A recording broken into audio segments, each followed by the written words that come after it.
মুগলা বাজার। বলছিলাম সেই মুঘল আমলের মুগলা বাজারের কথা। এই বাজারটি হয়তো আপনারা অনেকে চিনেন, আবার অনেকে চিনেন না।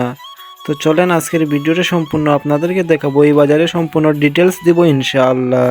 তো আপনারা যারা আমাদের চ্যানেলে নতুন, অবশ্যই আমাদের ইউটিউব চ্যানেলটিকে সাবস্ক্রাইব করবেন অ্যান্ড ফেসবুক পেজটাকে ফলো দিয়ে আমাদের পাশেই থাকবেন। তো গাইস চলুন কথা না বাড়িয়ে আজকের এই বাজারের সম্পূর্ণ ডিটেলস সম্পর্কে আপনাদেরকে জানাই।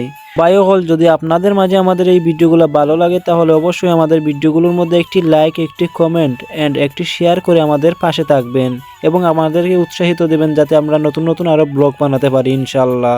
তাহলে চলুন কথা না বাড়িয়ে আজকের ব্লগটি শুরু করা যাক।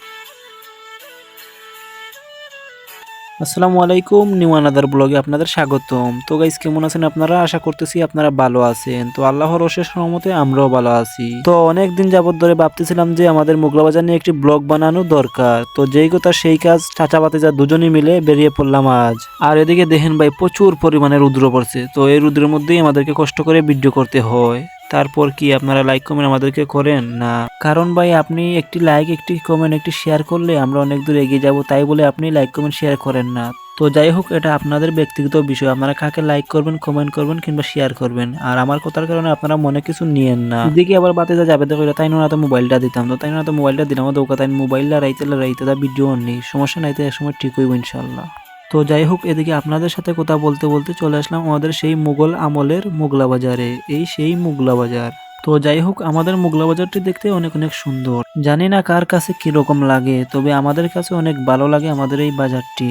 তবে হ্যাঁ, আমাদের এই বাজারে 12টা মাস ফল ফলাদি, শাক সবজি, মাছ মুরগ সহ ইত্যাদি যাবতীয় কাপড় চোপড় সহ সব জিনিস পাওয়া যায়। তাই তো আমরা বলি মুঘল আমলের মুগলা বাজার।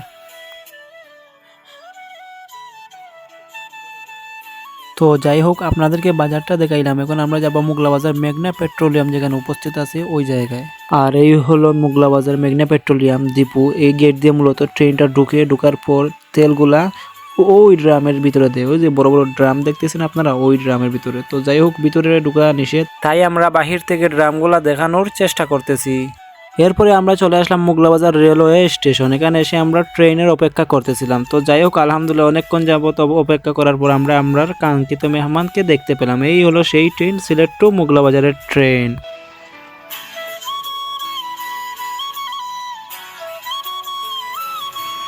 আলহামদুলিল্লাহ, আজকের ব্লগটি এখানে শেষ করতেছি। আর আগামী ব্লগে আপনাদের সঙ্গে দেখা হবে ইনশাআল্লাহ তাআলা। আপনারা ভালো আছেন, ভালো থাকেন, সুস্থ থাকেন।